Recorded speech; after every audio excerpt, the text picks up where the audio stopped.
আলহামদুলিল্লাহ, প্রথমে শুকরিয়া আদায় করি দীর্ঘ 15 বছরের এই ফ্যাসিস্ট সরকারের নির্যাতন থেকে আমরা মুক্ত হয়ে আজকে মুক্ত বাতাসে কথা বলতে পারছি। তার জন্য আমরা সকলে শুকরিয়া আদায় করি, বলি আলহামদুলিল্লাহ।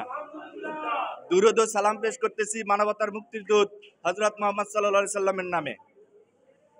১ নং শাহপুর ইউনিয়ন ছাত্রদল কর্তৃক আয়োজিত আজকের এই অনুষ্ঠানের আমার শুভাকাঙ্ক্ষী বন্ধু বান্ধব বড় ভাই সকলকে আন্তরিক শুভেচ্ছা অভিনন্দন। আসসালামু আলাইকুম ওয়া রাহমাতুল্লাহি ওয়া বারাকাতুহু। আপনারা সকলেই জানেন যে দীর্ঘ 15-16 বছর আমরা যেই নির্যাতনের শিকার হয়েছি, শুধু আমরা না, পুরো বাংলাদেশ নির্যাতন এবং লুটপাটের শিকার হয়েছে।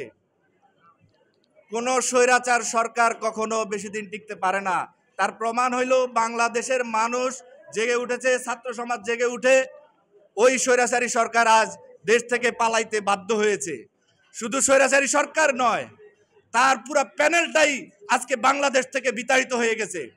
আমরা চাই আগামীতে ওই রকম স্বৈরাচার যাতে আর বাংলাদেশে প্রতিষ্ঠিত হইতে না পারে, মাথা উঠে দাঁড়াতে না পারে, সেজন্য আমরা সচেতন থাকব এবং